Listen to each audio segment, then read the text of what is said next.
Good morning class. तो चतुर्थ पाठ है आपका हास्य बाल कवि सम्मेलनम, अर्थात बालकों का ऐसा कवि सम्मेलन, ऐसी कविताएं सुनाएंगे जिनमें आपको हंसी आएगी।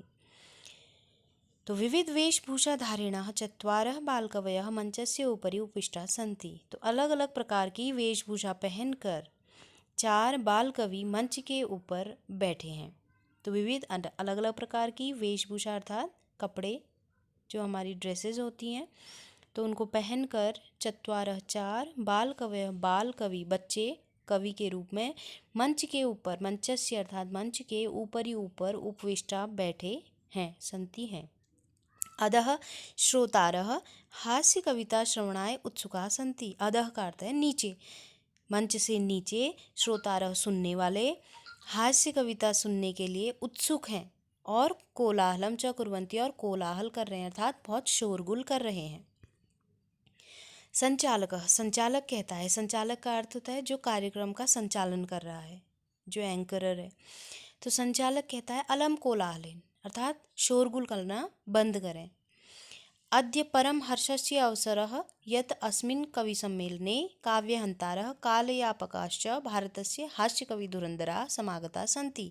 तो आज परम मतलब बहुत हर्षस्य खुशी का अवसर है कि हमारे अस्मिन् अर्थात हमारे कवि सम्मेलन में काव्यहन्तारः अर्थात काव्य का नाश करने वाले, कालयापकाश्च समय को बर्बाद करने वाले भारत के हास्य कवि धुरंधर आए हैं, अर्थात बहुत बड़े श्रेष्ठ हास्य कवि आए हैं। तो इसमें देखो हंसाने के लिए इन शब्दों का प्रयोग किया है। काव्य हंतारा मतलब काव्य का नाश करने के लिए, काव्य का को बर्बाद करने के लिए। काल यापकश्च मतलब समय नष्ट करने के लिए, समय यूं ही गंवाने के लिए, बर्बाद करने के लिए भारत के श्रेष्ठ हास्य कवि आए हैं। ही इनका करतल ध्वनिना, तालियां बजाकर, हाथों से आवाज़ कर मतलब तालियां बजाकर, वयम एतेषाम स्वागतम कुर्मः, इसलिए हम तालियां बजाकर हम सभी इनका स्वागत करते हैं। गजाधर, अब पहला कवि है गजाधर। सर्वेभ्यो अरसिकेभ्यो नमो नमः, कहता है कि सभी अरसिकों को मतलब नीरस लोगों को, जिनको काव्य का कोई ज्ञान नहीं है, जो काव्य में आनंद नहीं लेते हैं, तो सभी नीरस लोगों को मेरा नमस्कार है। प्रथमम तावद अहम, सबसे पहले तो मैं आधुनिक वैद्य अर्थात आज के जो वैद्य हैं अर्थात जो डॉक्टर हैं, उनको लक्ष्य करके उनके उद्देश्य को बताता हूँ। उन आज के डॉक्टरों का क्या उद्देश्य होता है उस पर स्वकीयम काव्यम श्रावयामी, मैं अपनी कविता सुनाता हूँ, खुद के द्वारा लिखी हुई है कविता सुनाता हूँ।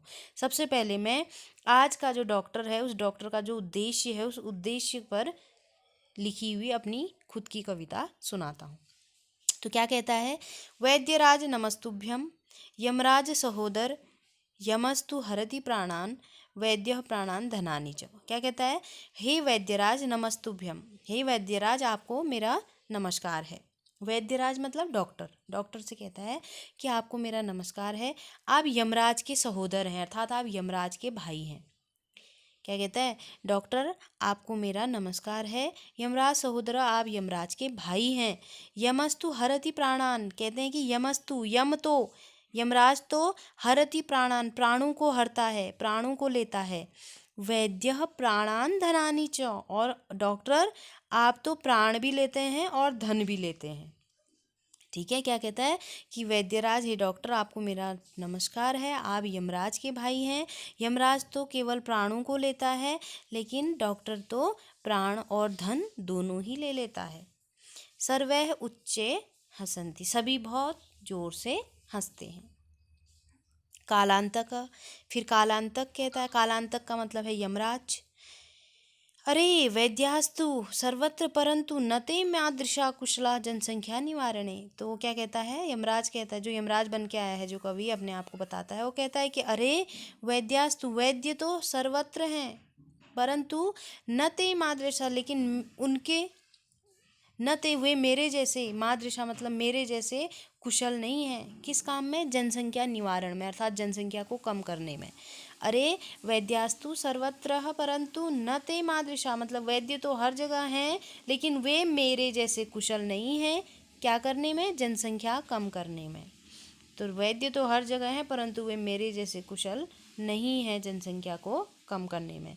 ममापि काव्यम इदम शृण्वन्तु भवन्तः, मेरा भी यह काव्य सुनिए, मेरी भी यह कविता आप लोग सुनिए।